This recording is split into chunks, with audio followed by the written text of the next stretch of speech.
Hello everyone and welcome back to a top level game of professional StarCraft 2. What I've got for you today is a Terran versus Zerg where we find ourselves on Grass Van.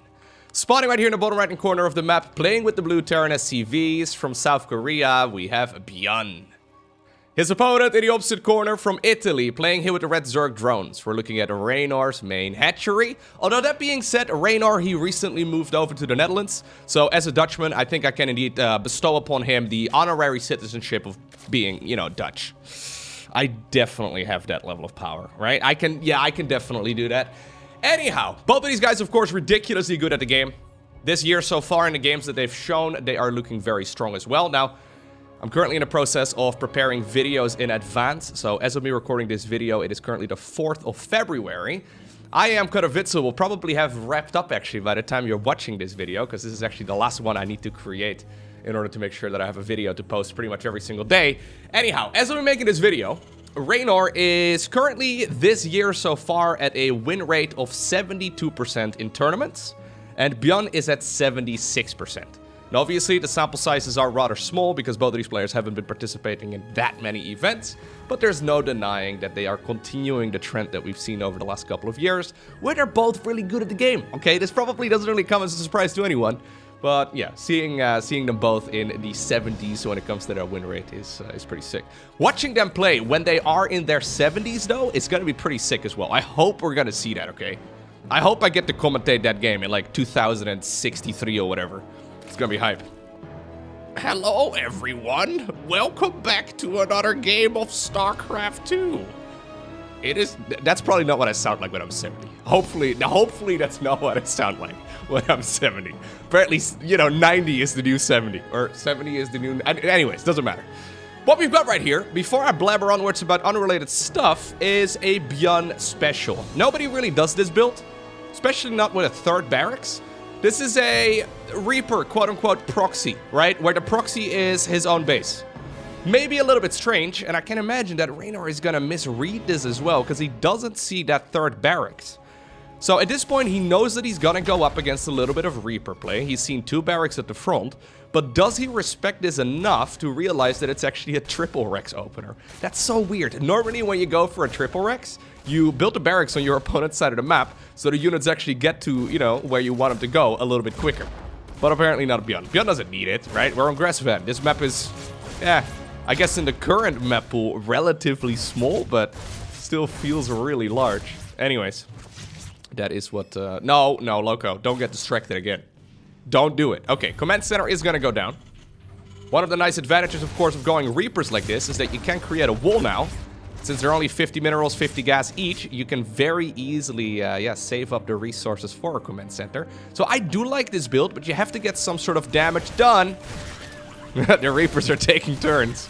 You do love to see the cheeky moves, though, that Mr. ByuN goes for. The problem here for the Terran is that link speed is going to finish up momentarily.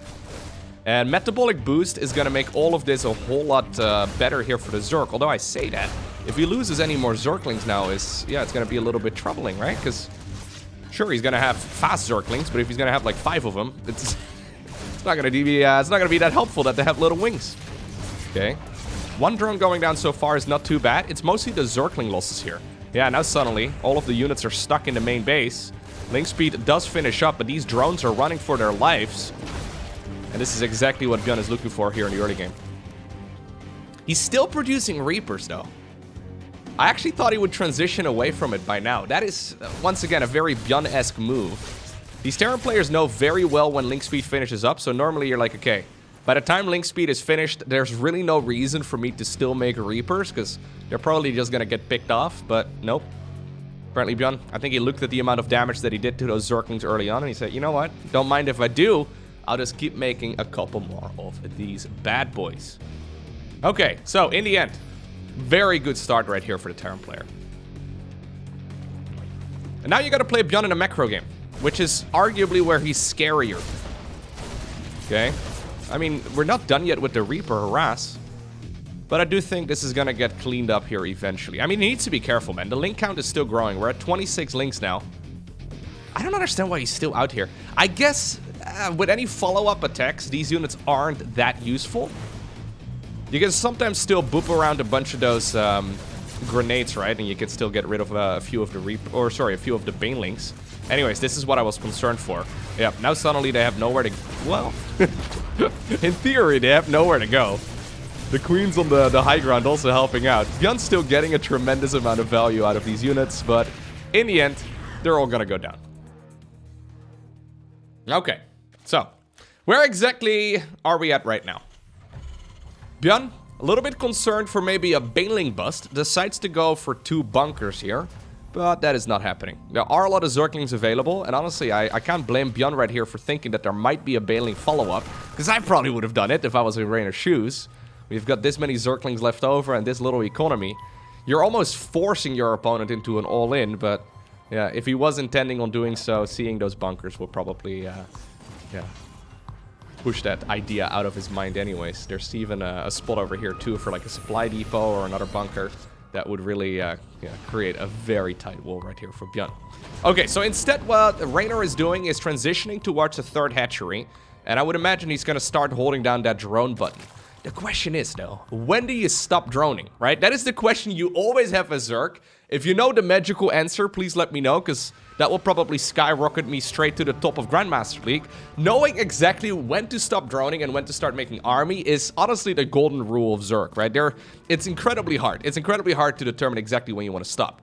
Especially when you're behind, you know, okay, maybe I need to cut some corners here and just dedicate myself to making those workers. But you also know that there's going to be a follow-up attack right here from ByuN. Okay. 3rd command center was built.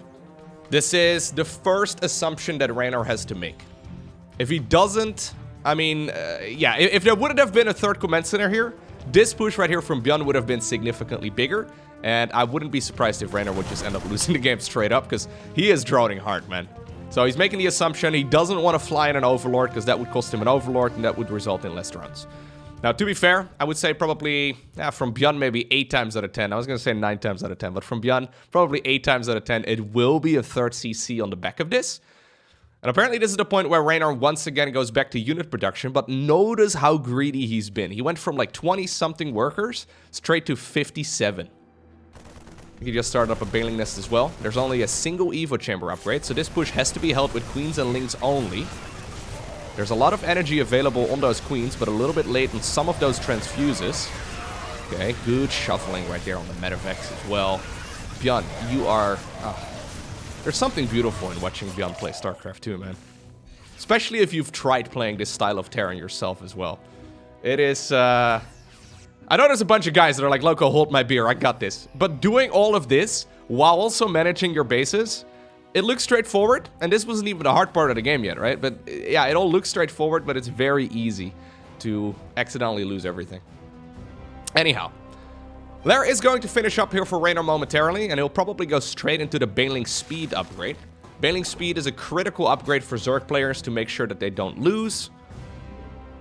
Makes taking those fights on creep significantly easier, but, well, I think there's already gonna be a fight on creep here, as ByuN now is bringing a couple of siege tanks to the party as well. He's finished the +1 upgrade. He has not finished combat shields yet. As a matter of fact, he hasn't even started it. That's a little bit of a misplay, actually, but maybe it's on purpose. Nah, he's got the resources for it. Not gonna give him the benefit of doubt on that one. There's too much value in combat shields, man. But yeah, he wants to maybe see if he can kill this hatchery. Good movement here by the Zerg, though. There's already a couple of links here ready to intercept any reinforcements. And you do have to be careful here as ByuN, because you know that your opponent is making non-stop army here for a while now. Maybe baneling speed is not finished yet, but it's not going to be too far behind at this point. Okay. Reinforcements here do get spotted at the very least. What I'm getting at, though, is that there's a good chance that ByuN's army will be jumped on here momentarily. The reinforcements are coming in, so that's important here for ByuN. Because otherwise, I think that Zerg would just collapse on top of this. He's buying a lot of time, so this upgrade started basically when the siege tanks arrived, and Centrifugal Hooks is now just a couple seconds away from finishing. No combat shields, man. Where's the combat shields? Yeah, that may actually be the saving grace right here for Reynor. Centrifugal Hooks is done. Queens have a good amount of energy. There's a lot more Zerglings ready to pop out of their cocoons. I think Reynor is going to pull the trigger here before too long. I don't think he's just going to let this army sit here. He's playing incredibly patient here.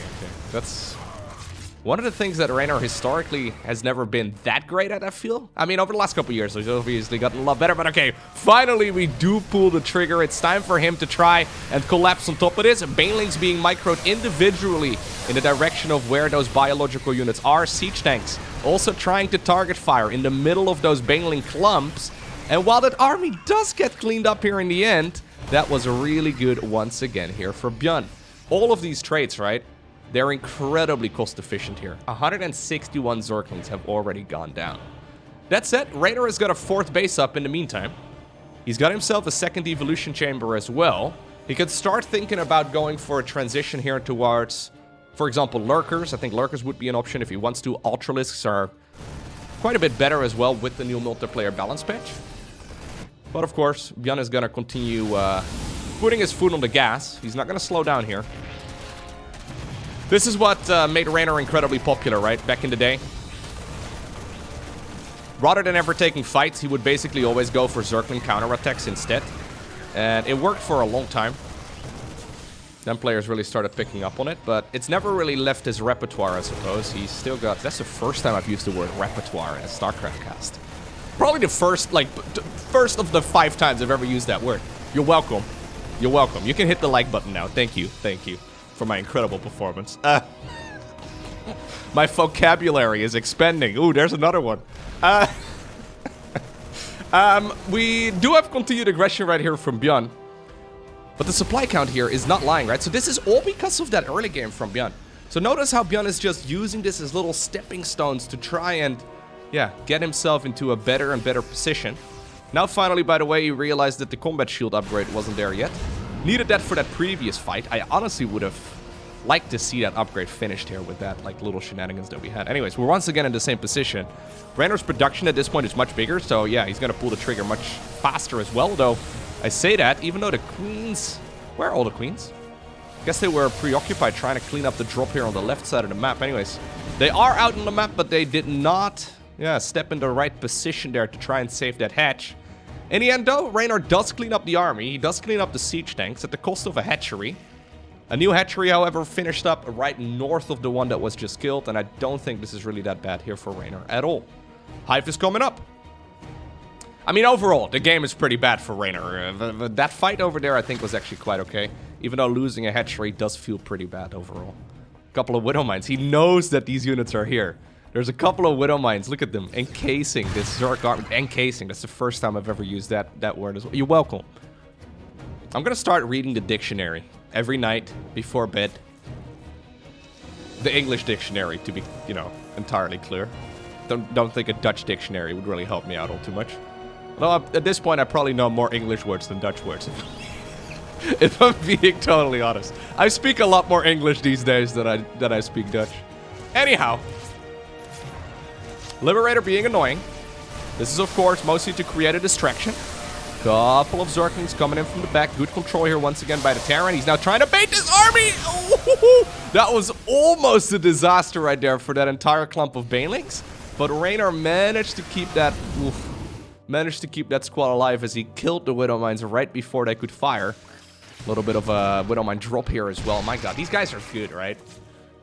I've casted a bunch of viewer-submitted games lately. Just the crispness you see in these, you know, super fast players is... it's beautiful, man. Sometimes I try to watch those other esports out there, and I really don't want to roast them, but, like, seriously, man. The individual skill that is noticeable in a game like StarCraft 2 is just insane. I don't know, I've watched a lot of MOBAs, I've watched quite a bit of League and Dota and all that, and I understand the individual skill is certainly there, right? And communication is an entirely different skill as well to learn, but I don't know, man. To me, it looks like they're microing one unit, and it's not as impressive. I'm sorry, it is what it is, okay? What are you gonna do about it? Maybe one day I'll understand, but I must have watched, yeah, a lot of games. And, nice little drop over here from ByuN, who's simultaneously pushing up north as well. Once again, sieging up on the edge of creep. Since it's not siege tanks, though, an Ultralisk Cavern here is going to be the name of the game for Reynor, and I actually quite like that decision. Lurkers would have been an excellent choice as well, but yeah, I think in this case, that would probably just take a little bit too long. He needs new units, and he needs them fast. And since he's been prioritizing the armor upgrades, it should work out quite nicely. Good detonations here once again for ByuN. But nothing here that he's been doing is game-winning, right? And that's the real key. Nothing here is game-winning. And Reynor has been, well, he's been up with his back against the wall for like 14 out of 15 of the minutes that this game has been going on. But he's still punching. He's still there. One issue right here, though, for the Italian is that there's already a 5th command center set up.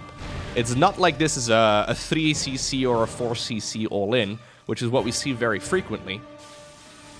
As a matter of fact, the man just added on quite a few more command centers here on the right side of the map as well. So this is a ByuN who is fully focused on playing the economical game. And when ByuN at that point is 40 supply ahead, yeah, good luck trying to, you know, squeeze this victory out of his hands. It's just, it's going to be very difficult. An uphill battle right here for Reynor. But +3 would be nice for the carapace. We have chitinous plating here coming up as well for these ultras. ByuN does not know about the ultras, but he's already making a couple of ghosts. I think in his mind, he's like, okay, my opponent right now has enough eco to either go lurkers, maybe brute lords, or ultras. It doesn't really matter. I don't believe he's... Okay, never mind. He has seen the ultra cavern. Anyways. Ghosts, of course, are a pretty good choice against all of these units, but keep in mind that the Ghost is slightly nerfed, and the Ultralisk is slightly buffed. The new patch is only a couple of weeks old at this point, so those dynamics are still a little up in the air. Look at the Marauder-heavy army here, though. We're at 18 Marauders. Yeah, Ultras are gonna have to run, man. You don't have a big enough army here. Maybe it's on creep, but I don't think you can really commit. The Marauder here, the damage output will just be tremendous. Zergling push over here up north. They just spotted a couple of the Ghosts as well, so that is nice to know. 4 additional factories, by the way, coming up right here for ByuN. So ByuN is making that transition that he's been optimizing over the last half year or so, where you start off with bio. So you start off with an infantry-based army. How did he just look at all of this? Like that little Zergling split? You see that little Zergling split?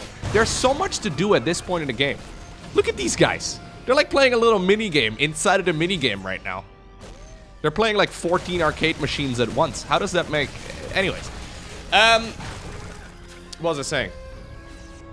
I was saying something. Oh yeah, so usually the top tier Terrans right now, and this is a really difficult pivot to make. You go from the bio-based army into a ghost-based army. And then when you have the Ghost going, you can start a bunch of armory upgrades as well, and then eventually you arrive at Ghost Mech.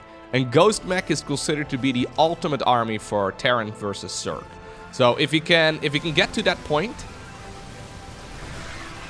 I feel like his army will be near unstoppable. It's just that like making that transition is difficult because you've just invested all that money into all of these bio upgrades. Those are certainly not free. And that is not something that is basically going to be able... Yeah, you can basically disregard that as a Zerg here. Anyways, we're not quite there yet, but I think that's what ByuN is looking for if he just added on 4 additional factories. He's got the money, though, to make a lot of Thors and siege tanks and all of that at once. So we'll have to keep an eye out on that production tab as these trades continue to happen. Reynor's got a good amount of money as well. Keep in mind, even though he is, yeah, not really having the best game of his life, he's still maxed out. He still has 78 workers. It's pretty respectable. Okay, this little fight up here, though. My god, the Ghosts are still pretty strong, aren't they? Marauders in the front, and now we're transitioning. Look. So, 4 Hellbats coming up, 3 siege tanks coming up, building armor coming up. Not really that important of an upgrade. We already got the high-sec auto-tracking, which is additional planetary fortress and missile turret range. Bit of a niche upgrade. Anyways, after you get the infantry upgrades, they're pretty nice to have versus a player that likes to go for Ling Bane run-bys. Oh, nice retargeting as well there by ByuN. Trying to go for the juiciest clump. Forcing the council on another hatchery as well. Okay. What Reynor is looking for here is for this game to slow down a little bit. He just needs a bit of time to mine these bases and to set up some of those counterattacks. He's lost quite a few hatcheries as well, though. Yeah, it's only 2, but he must have cancelled like another dozen. Blue Flame coming up. Infernal Pre-Igniter. Now we have the Smart Servos upgrade coming up. Double Armory. These are all upgrades that are technically optional, but only really required if you do want to transition towards mech. So you can imagine, right, since he's now spending thousands of resources on things that aren't army units, yeah, a lot of players will instead decide to stick around on, oh, gets the kill, on, yeah, the infantry-based army instead. You can really only reliably do this if you have a killer economy. And look at the command centers here. ByuN is no longer playing StarCraft 2, he's now playing City Skylines or Sim City or whatever city builder you're thinking of, okay?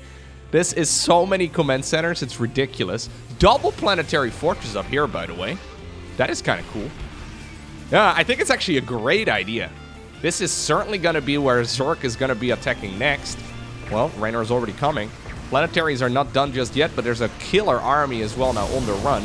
Not enough, though. Is he gonna roll those banelings? I hope not. Into the planetaries? I don't think that's the right call. He doesn't have that much money, and he's gonna be able to shut these planetaries down before they finish up. There's more orbital commands here morphing in, but that is a kill right there on one of those command centers. And for the first time in what seems to be the entire game, Reynor grabs a supply lead.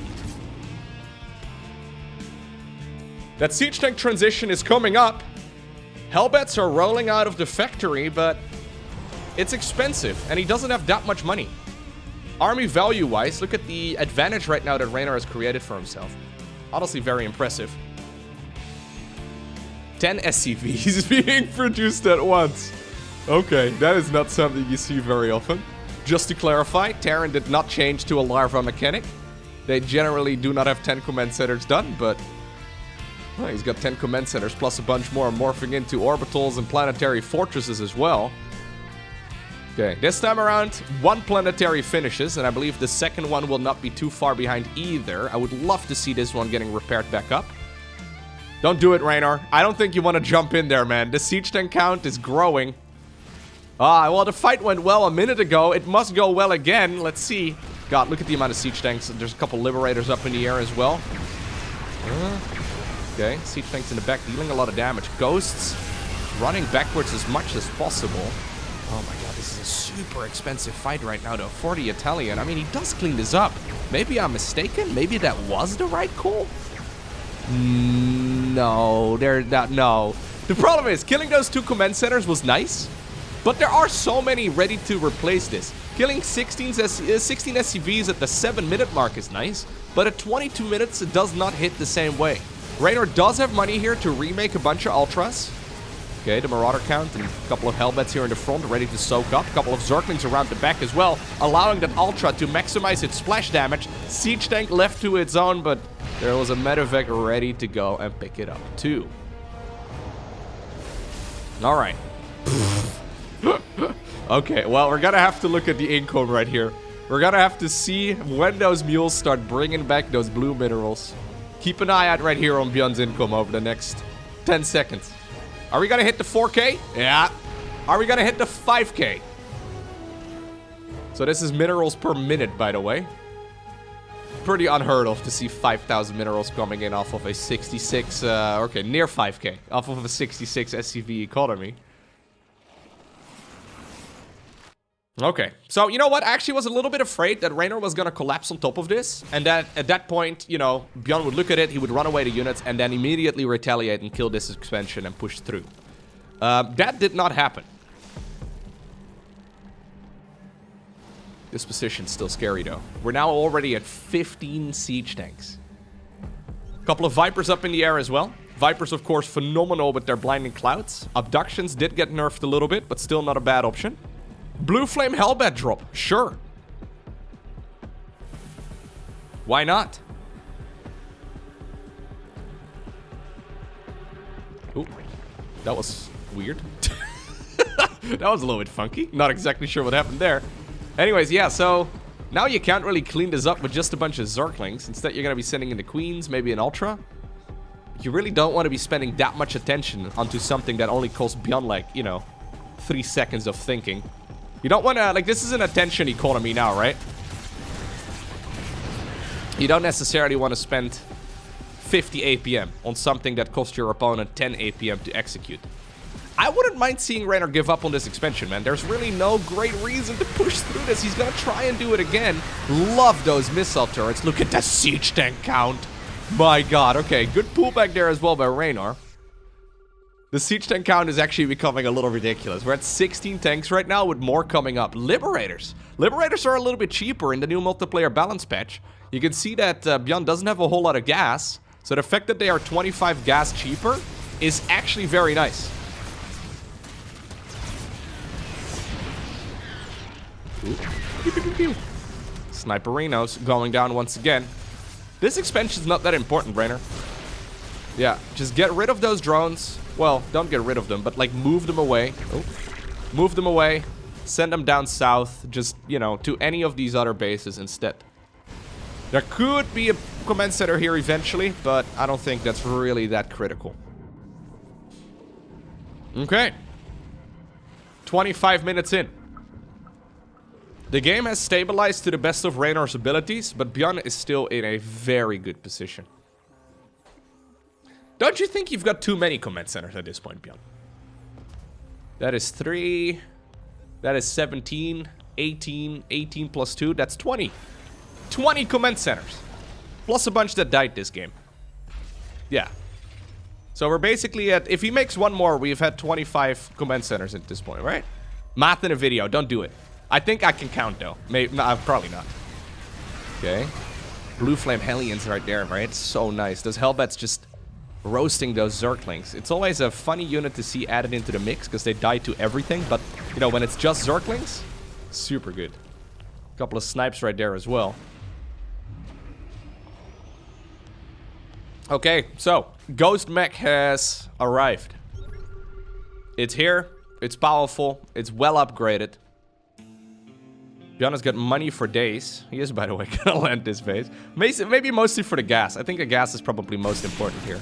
Anyhow, these fights off creep, man. This choke point over here, I'm not sold on it. EMPs did connect right there with the Vipers up in the air. Reynor decided to pull the trigger on that fight, but by the time that he realized that there's no way he's gonna win that battle, it was already a little bit too late. ByuN had cleaned up all of those forces and... the counterattack would win him the game. From start to finish, just an amazing game right there from ByuN.